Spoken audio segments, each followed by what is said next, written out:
as you can see, we're going to be talking about regional cuisines shaping the global dining scene. It's obviously a topic that can go in any number of directions. We'll keep it fairly organic and see where it leads us. I will leave some time at the end for questions, so please be thinking of those as we go along. And let me start introducing the panelists here. This is a great group, and I think this will be a fun conversation. I'll start at the far side. My friend from New York, fellow New Yorker, Stefano Secchi of Resdora restaurant, which has been enjoying a nice, long, healthy run, and more recently of Masara, both in the Flatiron District of New York City, both doing some of the more delicious, first of all, but also personal Italian food in the city. And then next to Stefano, we have Chef Timon Balloo.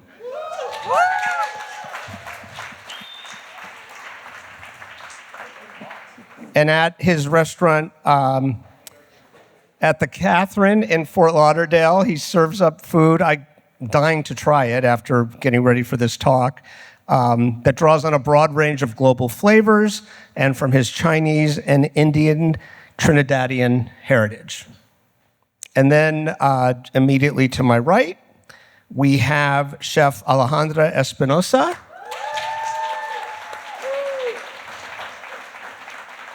who has the restaurant Somos in Ecuador, and here in the Miami area, Katoa. Okay, let's start with you first, please. And then, Timon, I'm going to come to you second. Stefano, you'll see why I'm going to save you for next after that. But what I'm really interested in, so by way of background, I think this might be useful. I think one of the most exciting things that has happened in food, certainly in the United States, in the last, 15 years or so, is for the longest time, the American restaurant scene is a relatively new thing. For years, a respectable restaurant in this country was a French restaurant. It was that simple. That was it. And then we started seeing a little bit in the 70s and into the 80s and 90s, chefs who would start to sort of explore either the food of their own culture, their family's culture, or place somewhere maybe that they had lived or they were interested in.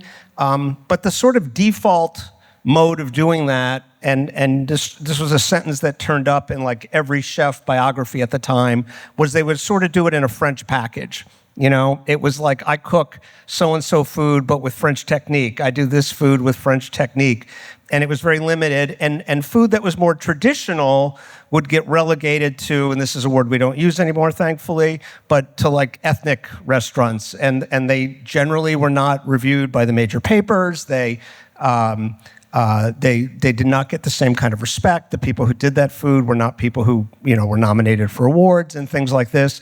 And I think in the last 15 years or so, that is out the window, and people are now able to really sort of, Chintan Pandya was just up here, and the name of his company is Unapologetic Foods, and it's because they are doing food, Indian food, in a very traditional way, and they're not just serving the dozen or so Indian dishes that American palates are interested in. And they're kind of educating along with feeding people really delicious food. So with all of that said, I would love to know for you, as someone who spent time traveling around and cooking in different places, did you initially, when you set out on your career, did you have a sense that you would be able to cook the food along the lines of what you're doing today? And did you think you would be able to do something like that specifically for a United States dining public? First of all, I'm really happy to be here to share a little bit of my story and of my country with you. And no, when I had the opportunity to live in France and to study there for 10 years, and I thought that was the only line of business that I could do, especially going back to Ecuador. Even in Ecuador, I'm Ecuadorian. When I went back after being 10 years in France and I came to my country and I wanted to open an Ecuadorian restaurant, believe me, I have so much resistance in Ecuador to open an Ecuadorian restaurant. everybody was like, Alejandra, you should really do a French restaurant because you will be successful in that way, because Ecuadorians are not proud of our cuisines, and nobody will go for a special occasion or for something nice to our Ecuadorian restaurant. So I doubted many times of what I wanted to do as my identity for my culinary career, but I always follow my vision that Ecuador has a huge opportunity to also be in that global table, because we have so much variety of flavors and products. And from what I had in mind 10 years ago, 15 years ago, to what I'm doing right now, it all was a process. It all was a process that has been developing, and it will continue to develop with the years. And when I say develop, is because, yes, I was trained in French cuisine. I went to Paul Bocuse, which was a great opportunity. But when I wanted to do an Ecuadorian restaurant, I realized I don't know how to cook Ecuadorian food. So it's like, I was calling my mom like, hey, how do you do the ceviche with shrimp? You know, I remember you used to put the orange and this and that.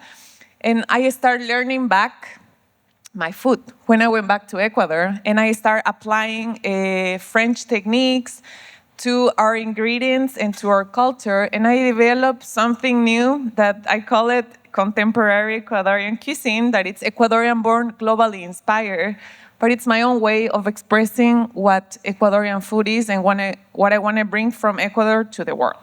I don't know if I respond. Yeah, perfectly. Thank you. Timon, you were smiling and nodding. I'm assuming it's maybe because you related to some of that or it resonated with you. But how about from your point of view? When you were coming up and training in kitchens, did you even have it in your mind that somewhere down the line you'd be able to do anything along the lines of what you're now succeeding at doing? Well, thanks for the question. And I mean, I have to start by saying I was smiling because I'm fangirling over here. And I'm to both of the chefs. And just real quick, thank you everyone for being here. This makes my heart very warm because living in Miami so many years, I love to see the city come up and see. I'm a old pedo, so I would always have to go to New York to like Star Chefs and all this stuff. And you see the real dogs, whoever's going to make the trip and the homage. So it's a vibe that you guys are here. And that's what's up, 305, that's what's up. And thank you for everybody visiting. Because, you know, together is a true community, and I think we all kind of like, there's people in the audience that we're fans of, so that's what's up real quick. So I'm gonna smile, I'm having the time of my life. Because I really follow these two, and when Chef came to town, I tried to send a message and said, like, bienvenido, welcome to the house, you know what I mean? Because we need more of that. And to echo and answer your question, I smiled because as a chef, and more so a human, I share so many insecurities with what was there. No, I never trusted cooking my food. It took me a midlife crisis to finally cook my flavors at the age of 38 because I was cooking French technique and what we were shown, and I didn't believe the city and the country would, you know, support a canvas for that, because it's one thing to be an artist, and it's the other thing to be a successful business person, because a closed restaurant doesn't preach a message, you know, so we're constantly trying to balance that, because I think all chefs you'll hear are the creators. We're unsuccessful business people. So we have to balance both of those to really have a continuous message. At least that's my story. So I was intimidated and insecure until the age of 38. And then I just, myself, finally, I didn't find confidence. I think the global landscape gave us confidence. During that time, about to hit, COVID, there was a lot of things changing the society, BLM, COVID, all these things that forced us to kind of think differently, interact differently, and eat differently. With the rise of technology, allowing us to learn more about things, seeing people travel all over the world, having aspirations to go there, go visit these countries, but no, you don't have to. A chef from this country or is doing something like that here in my local city or not too far, so I could go and experience that. With that, it builds an authentic palate, so we don't have to get wishy-washy. Again, you mentioned Chef Chitty, if I'm pronouncing correctly? Chinton. Yeah. Chinty, sorry. I mean, I was watching all their success and how great they've been in New York, and the thing he said outside is, I don't need to wash down my Indian food. They're demanding the authentic Indian food. And I found that so aspirational because that's like, I think that's all we yearn for, because that's one less problem we have to worry about. And we could just be authentic, and you guys, the customers, will receive us that way, and we could sustain this livelihood that's going to be game-changing for our dishwasher and for everyone we employ in our local economy and community and so forth and so on. I don't know if I answered your question or not. Yeah, you did. my bad. There's no wrong answers here. It's too personal. Stefano, what I want to ask of you is, you're from Texas. You spent time in Italy. You're of Italian descent. It'd be odd if you weren't with your name. But I'm curious, Italian food, so many Americans feel they get it, they know it, they've grown up with it. That's true several times over in New York City. I mean, the concentration of generational, at this point, Italian restaurants in New York City.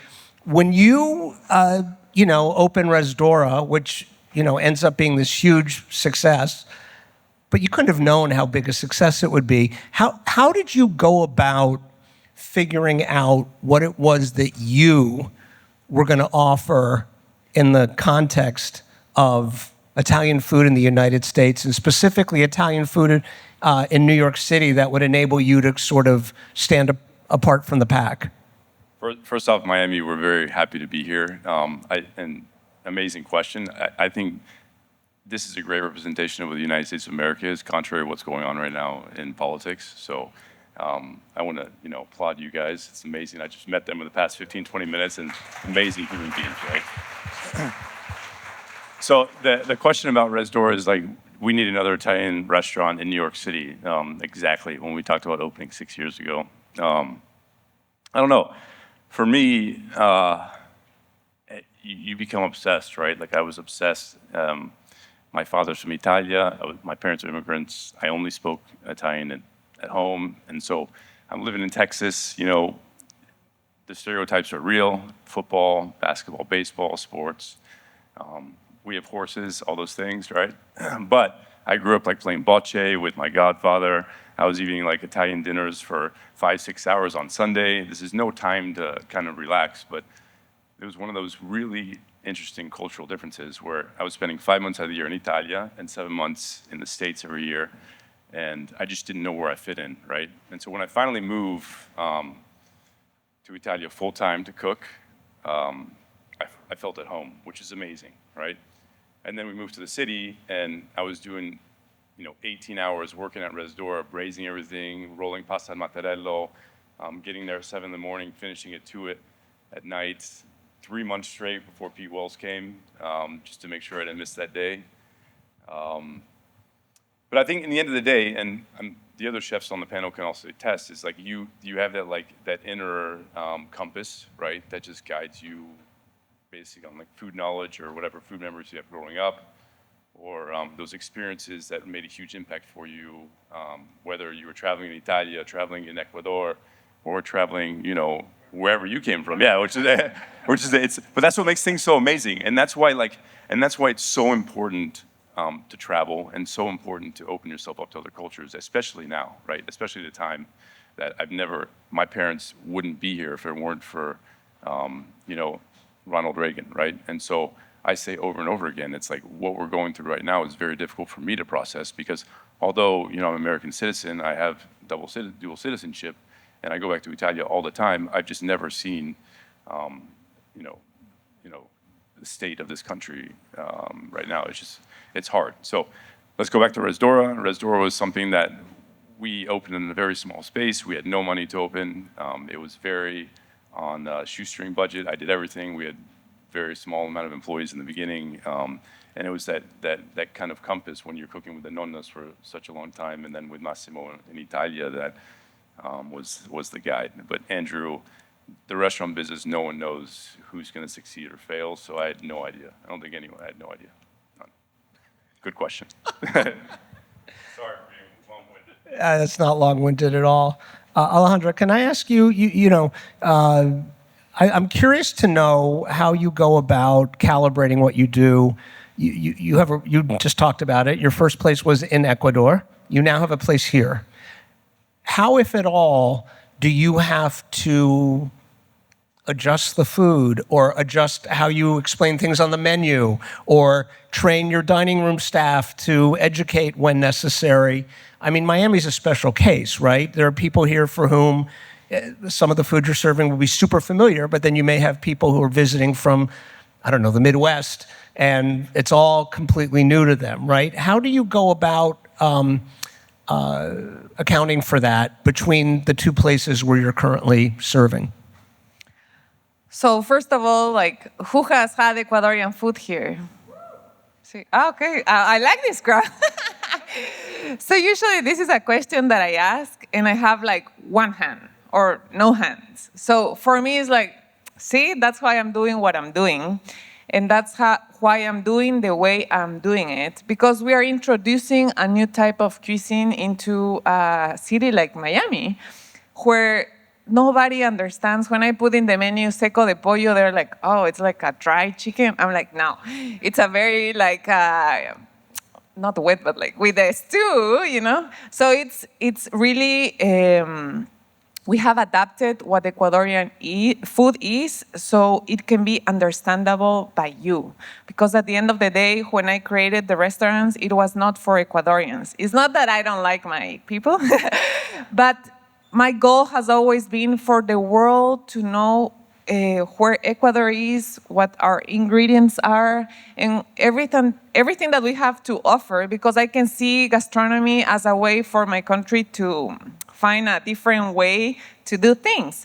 So I've always thought on ways that I can adapt our cuisine. Like, for example, we have a dish that is called fanesca that we're eating right now in Eastern. And in Ecuador, if you go eat it in any restaurant, you will have a stomachache. I can assure you, not because of how they do it, but because of the ingredients that we use in Ecuador. We use cream, we use milk, we use cheese, so a lot of dairy. So what I've done here in Miami, I've adapted that fanesca, doing it with pumpkin, corn, and other kind of bases. So it tastes like the fanesca that you will know from Ecuador, but it will be adapted to the world. And I think that's my biggest input into what I can do to not lose the identity of our food, but to make it appealing, understandable, delicious, and it can also enter to the global table. Because believe me, as a consumer, when you go out, you don't have in mind, oh, I'm gonna eat Ecuadorian food. No, you have French, you have Italian, you have Japanese, you have a lot of choices, but there's not that Ecuadorian flair in your mind. So introducing that has been really hard, but I think that once I've made it in a way that you understand, you wanna come back because it's delicious. So follow-up question for you. Wait, hold on to the mic. In your mind, are they people who come to your restaurant, are they coming to eat Ecuadorian food or are they coming to eat your food? Good question. Sometimes I think clients get confused and they're like, oh, we want a lomo saltado. And I'm like, no, it's not Peruvian. I think there's a big confusion on what we are offering. But I think my goal is for them to try. Okay, so it's not Ecuadorian, it's not my food, it's to try something new because it's new. And I push really hard on my clients because I'm like, you don't know, because I will like be like, test this new soup. And they'll be like, I don't like it. And I was like, I bring it. And I'm like, just try it, it's fine. If you don't like it, you don't eat it. And they tend to 99% like it. So it's, I don't think they come for me or for Ecuadorian. We seem very exotic. And now you want to taste something different. And if we are able to deliver and hook the client up, then we have an opportunity to actually unfold what I have to offer as an Ecuadorian restaurant. Thanks. Can I say something? Can you? Yeah. I don't know. Yes. I'm asking, can I say something? Just reading, regional cuisine shaping the dining global scene. I mean, I have 2 cents on this. I mentioned that, it's the day and age and the time. I think everyone in this room is extremely educated. But, I live in Fort Lauderdale, and there's something that always pisses me off, and that's Japanese Thai restaurants. And when you're talking about, like, I don't know, dude, anybody know about that from around the country? Is that happening in your city? What's up? Yeah, and it always bugs me out because, we have roots, my wife's half Thai, we have roots in these, cultures, only one. And at the end of the day, I think we were raised in the culture of, we have to go to France, we're cooking this food. As the world becomes more diverse, like I mentioned, connections, we start having our confidence, we build knowledge, we build our social networks. We have friends from all over the world, and they're eating kimchi and natto and, Ethiopian food. And we realize that, this isn't all Latin American cuisine. Ecuadorian, I can't get lomo saltado in Ecuador. And, you may have those similarities. It's kind of hard because Italy's so a G, but I mean, but, maybe you find that parallel. I think as we become educated, referencing the chef, cooking really good Indian cuisine, the consumer is going to demand the authenticity that will allow us to be more genuine and sustain it, meaning our restaurants could be profitable and the story can be told. And that will then give the next generation more confidence to tell their story. So that landscape, I often ask my chef friends, sometimes I'm very pessimistic and negative. I'm like, we're all fucked, man. These whatever gen it is now, nobody wants to work in the restaurant. They're not cutting their cloth like we got, AI's creating your dishes Yeah, for you. that's the thing before us. We're screwed. Cancel their shit. I'm just kidding. I'm just kidding, AI people. I mean, where is the future of our industry, right? COVID, 2 million people exodus, never to return, labor markets. Like, where's the storytellers when they're just trying to survive? You know what I mean? I'm from Miami. I can't even get a restaurant in fucking Miami. Felix, help me. I can't come back to a city where I cook and I love and people get me, And I, find inspiration from these storytellers telling their authentic story. Are you here for the chef or are you here for this cuisine? At the end of the day, I think as long as we keep on keeping this dialogue and conversation open, hey, have you heard of this? Did you go there? And nurture it, then our stories will be told and the next generation stories will be told and we'll bridge more gaps. I don't know. That's what I thought about when I love all that. Hold on to the mic, though. Hold on to the mic. Thank you for that. You used a word that I'd love to pick up on. You talked about authenticity.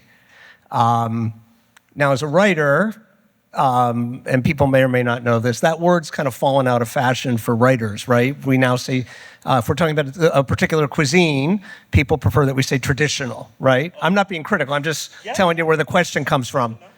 But when you say authentic, what I took it to mean, and I'd love for you and whoever else wants to jump in to comment on this, I think there are people who, this will sound very cliched and corny, right? But they're kind of cooking from the heart. They're cooking from the soul. They're like when I read your bio and I see the different influences that flow through your food, but that all comes from your background, right? Presumably these are things you ate when you were a kid. You have a personal relationship. The way they come together is a product of your life, right? Like I know Michelle Bernstein's speaking here tomorrow. Michelle has a very similar, there's Italian, there's Argentinian, there's Jewish American, like there's all this stuff that flows through her food and it's all very natural, right?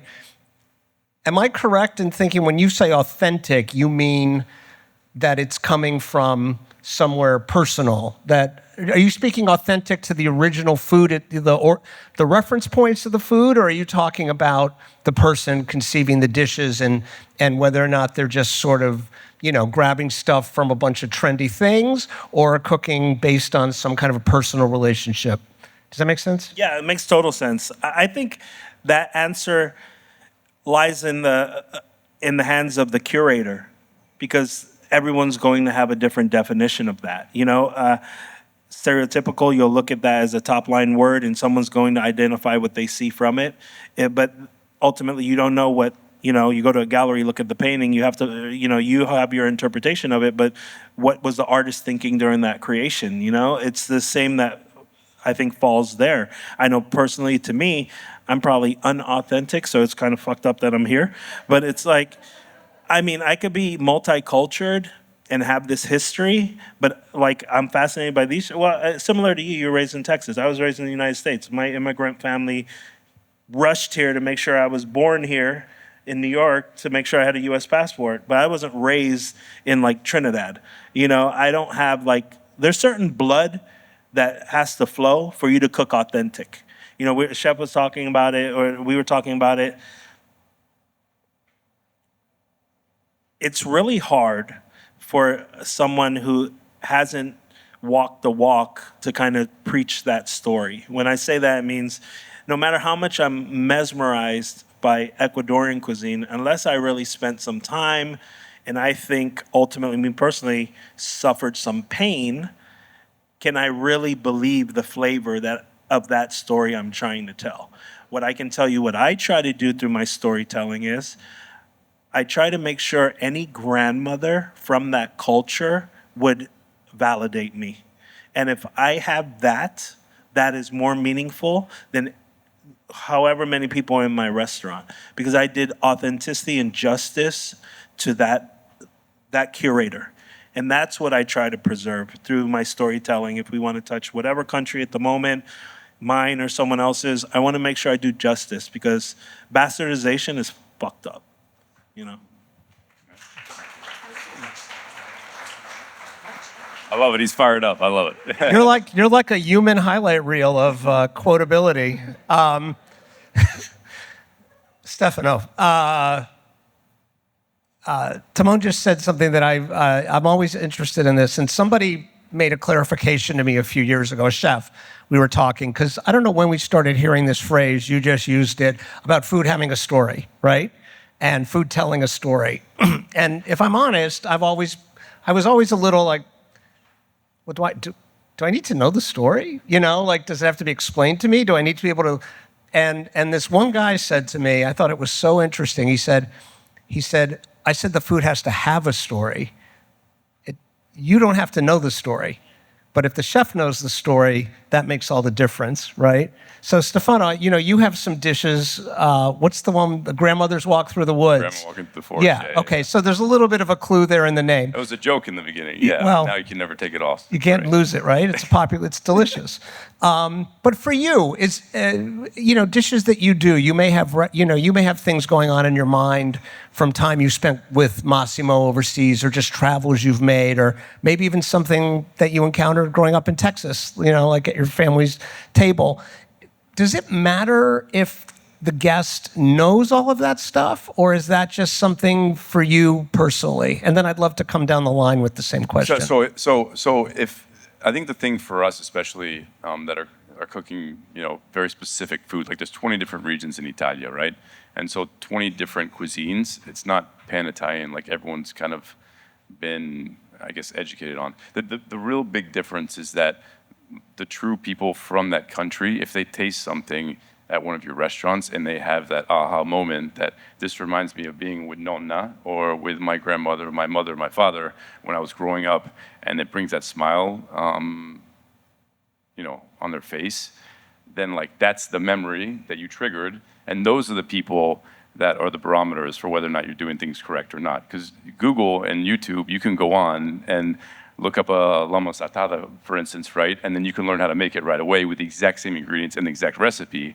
But until you have like the depth of the story behind it, where you can tell, listen, I was rolling this pasta al mattarello, making the tortellini smaller than the pinky of my finger, and 20 of the tortellinis have to fit on a spoon in brodo, then like it's much harder for you to believe that that person is authentic, unless they've been through those tough times, And like, yeah, I mean, it's a great question. I think that, to your point, that you may want to tell the story, because I'm super passionate about the story. I'm super passionate about, I used to live in a hostel when I was in Italy, and I was, in my late 20s, and it was crazy, right? You were working 18 hours a day, and then living with like 20 other people, and then getting the bus to go into Modena at like 5:30 in the morning.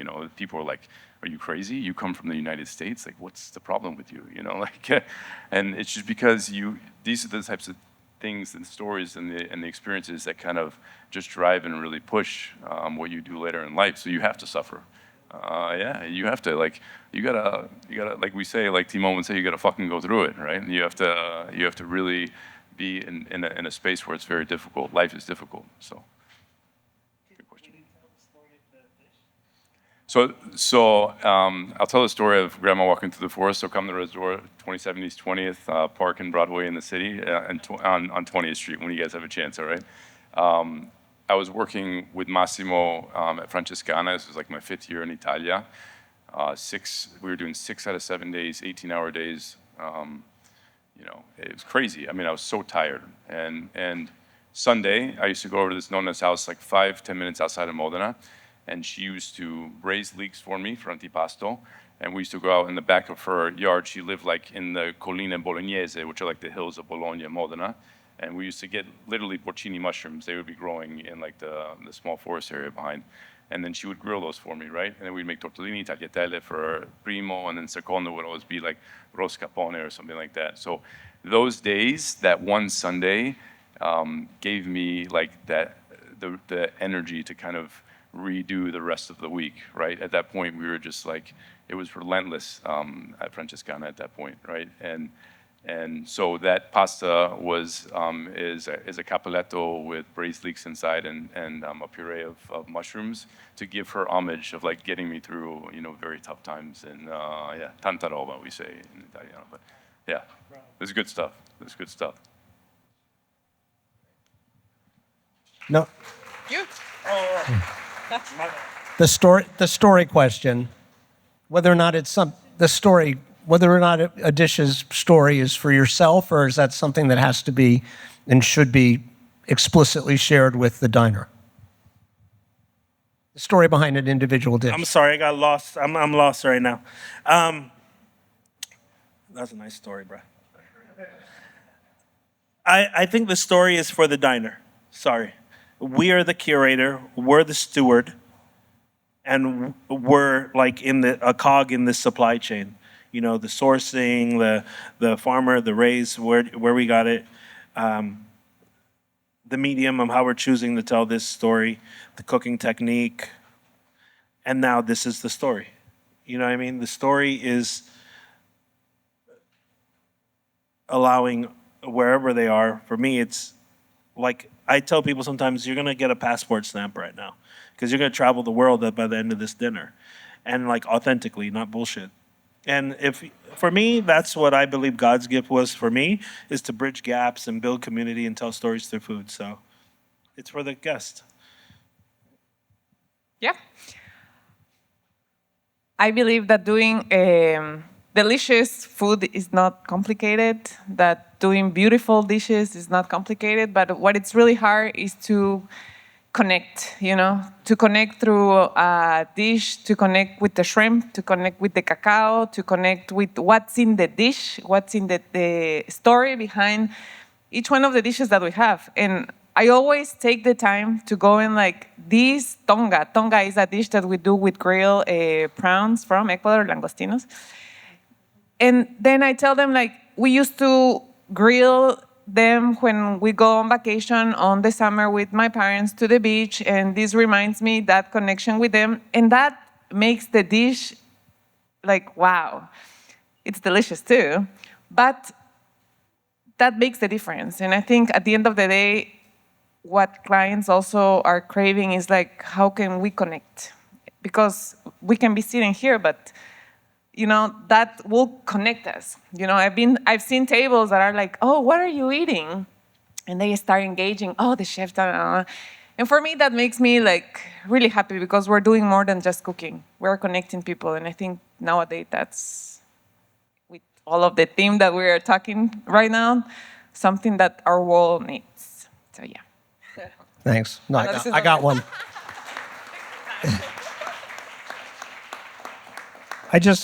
There's nothing worse than asking for questions and no hands go up. Do people have questions? Could I just get a sense? Okay, so let's go ahead and start that now, please.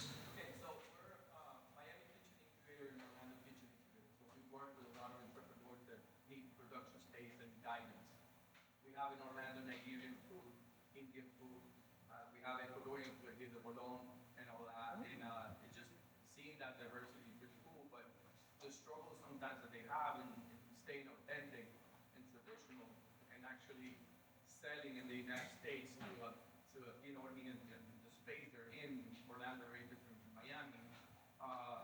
What advice would you give a young entrepreneur coming into that area, that zone, if they try to stay traditional and authentic, but still connect? I think it's very important to understand the ecosystem where you're working. Like if you're in Orlando, okay, who are the clients? Try to see which restaurants are working really well, what dishes from that restaurant are working really well. And I'm not saying do the same, but with your bases, but try to understand why people are ordering that. So maybe they like to have the bologna with 2 eggs and some hollandaise made with salprieta. You need to adapt to your ecosystem. You cannot be like, okay, that's the way I do it, and if they don't like it, well, if they don't like it, you are broke.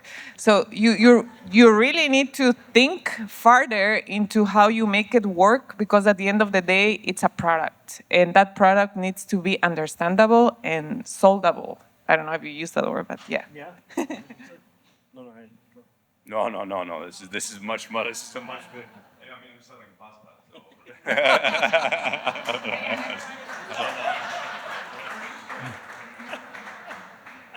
I mean, I echo what Chef said. I think you have to be hyper vigilant of your demographic. And then, I mean, it's a tough thing, dude. Like, again, mentioning it to Chef, why do you think we have Asian American cuisine? Why do you think we have Tex-Mex cuisine?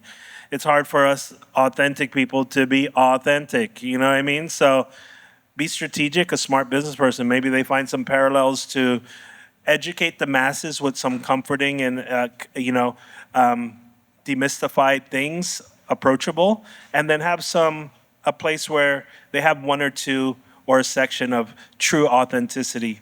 You know, I know some chef friends that are doing that. They have to mix it. You know, there's the side of the menu where they really get to cook and be themselves, and then there's the side that pays the bills. You know what I mean? Yeah, I'd humbly suggest also that you can, how things are described and named on a menu can help bridge, I feel like can help bridge that. Maybe you don't call something what it's called necessarily in its place of origin. I mean, you're not betraying the dish. It's just, it maybe makes it a little more accessible to people. I'm going to run the mic down here. You have a question? Hi, this is for Chef Timon. So I'm from Fort Lauderdale. And although we have a couple of gems like the Catherine, we're still severely lacking in the food and beverage department, I feel. Do you think that Fort Lauderdale will ever experience a food renaissance like how Miami is having, or am I SOL? It's a loaded fucking question, that one. The rent's cheaper. Yeah, that is a loaded question. Jesus Christ. Listen, to answer your question, I hope so. You know, I hope so. I'm gambling. I'm putting my money there. My kids go to school there. I live there. There's nothing more than, I can't answer that question because I'm an authentic motherfucker. And like I said, I can't even cook my real food there. I'm being dead ass. You know what I mean? I had a restaurant called Balloo outside of Sugarcane, and every people in Miami that know, I'm saving Balloo for like Lower East Side, New York or Miami, because I don't think I could do it in Fort Lauderdale. Am I stupid? Maybe I am. Am I, I'm not a smart business person. I'm just an authentic person, but I connect. The people where I'm telling you, they understand my food. I don't need to like wrap it up and put a lipstick and explain it to shove it down your throat. You're gonna come and demand it. That's very important to this part of it. You know what I mean? What Chef said is, a lot of restaurants will be the masses and they'll feed the masses, and they're usually the ones that survive. And those independent, badass dudes on the street, sometimes they don't have a canvas or a restaurant, but they're a better chef or operator, 10 times more hospitality than any, large format resto club. It's not really fair. You know what I mean? There's a shitload of Starbucks, but only a couple good coffee houses. You know what I mean? So to answer your question, in the city, I can't answer that. The community has to answer that. If they're going to come support me unequivocally, then I could do more. And it's not about me. It's about the young little brown chef or girl or whatever has faith now, because we did take a little leap, and now they have faith to roll shoot their shot. And if the city supports that, You know, tell Miami to come drive to Broward. That used to be the thing, you know. Broward will always drive to Miami. Miami won't drive to Broward. You know, and when we were in Manhattan, Bridge and Tunnel, you know, everyone from Jersey and Long Island is in the city on the weekends, but no one leaves the city. Eventually, Brooklyn comes up, Jersey comes up, and, you know, as we bridge those gaps because of good, authentic, good food, at the end of the day, when we eat it, we have to indulge in it, and when that connection, we're all fat fucks, you know what I mean? If we could connect to something delicious, hopefully that will sustain it. So I hope that answered your question. We, did we have, who had their hand up at the very beginning back here? He's so good at his job. Look Hi. at he's great. Hi, ciao. Hi, guys. Thank you for the panel. I study international marketing, so this is music to my ears. I just want to share a personal experience and see how you guys feel about it. I went to one of the most popular food festivals in New York City last year. And after checking a lot of cuisines from different parts of the world, I see this Venezuelan stand. I don't know how many Venezuelans are in the room. Yay. So the first thing that comes to your mind when you see the Venezuelan stand is like, they obviously have these perfectly round arepas, right? So I go there and I find these arepas filled with dulce de leche and arepas with guava. So I felt so disappointed that I had to share it on Instagram. And I was like, let me take a picture of these arepas, share it with my community to see how they feel about it. And what I found was so interesting. Everybody was like, that is disgusting, that is so ew. We can't believe that, you know, that is a representation of our food. You know, in Venezuela, we don't eat arepas with dulce de leche and guava and on and on. So, you know, as a marketer, I understand their point of view. I know that they wanted to globalize this product that we have, but that is not authentic. So how do you, my question is, sorry for the long story, but my question is, how do you respect the culture without, you know, like how do you make these people happy from your country, but also globalize this product? Yeah, but food gets appropriated all the time, right? I mean, there's a Japanese Italian restaurant that opened 2 years ago in New York City that was busy for a couple of years and then they shut down. I mean, French chefs have been appropriating all sorts of food all over the world their whole life, you know? Why is it that just the French can use every type of cuisine and then wrap it into a French, quote unquote, restaurant and then call it? It gets appropriated all the time. You know, if someone's gonna open an arepa spot and you're super passionate about it and they're not doing it correctly, then you should probably say something. But that being said, maybe that's how they pay the bills, right? Maybe no one knows enough about arepas that they can keep the door open, you know? So your question is, how do you keep yourself authentic? You have to look at the messenger, right? I mean, if you look at who's cooking that, and that person has 10 years of experience, you know, in the cuisine and knows what they're talking about, but has to keep the door open. Like, my father used to have to sell chicken parmigiana, even though chicken parmigiana is not Italian at all, you know? But Okay. he keeps the door open, you know? You just said such a great point, and thank you so much. It wasn't a restaurant. It was actually one of the most popular corn flour brands. So okay. it was a brand. Yeah. So it was a representation of our country. Yeah, great. So see, I mean, that for me, if I were to see someone that, you know, had no experience in Italian food, it's even harder because a lot of Americans come and cook Italian food or come to Italian restaurants in the States that aren't really Italian, and then they open up their own Italian restaurant and then say, this is Italian, without spending any time in Italia. But you have to look at the messenger, right? Look at the person that's doing it, and then eventually the feet will decide, right, if the place stays open or not. I mean, but food gets appropriated all the time. That's the bigger issue. You know, we try and stay super authentic in what we do, but you know, there's like someone will open up I don't know, you have the Smith in New York City that does something for everyone, right? Look at Cheesecake Factory. How big is their menu, right? And I mean, we look at those things, you're just like, Mamma Mia, like you would never had fettuccine Alfredo with sliced grilled chicken on top. I'd lose my mind, right? But people go. It's a great question. I think it's the consumer that's going to decide whether or not that lives or dies, without question, you know? Much like your point about the coffee. Yeah. I think it's important the way, I don't know what was put it in the signal or so, like how they were selling it, like, because if it was written like, we sell authentic arepas from Venezuela, and you went and eat something that is not, then you could be disappointed. But, it's about expectations as a consumer and also what you are communicating. That's why for us, we always communicate, we make food that is not traditional, it's Ecuadorian born, globally inspired. Because I also feel that we need to be transparent to clients so they know what we're offering. Otherwise, you're like, oh, this is not the fanesca my abuelita used to make. And I'm like, I'm not competing with your abuelita, and I don't plan to because I will never win that battle. So I think that is very important also, like on expectations, like you can, I don't know what was written or put in there, but always like be like, okay. And if there's nothing written and you just are like open to like, maybe the arepa is actually delicious with dulce de leche, Because sometimes it can go farther into the spectrum of flavors. But yeah, communication with your client is very, very important.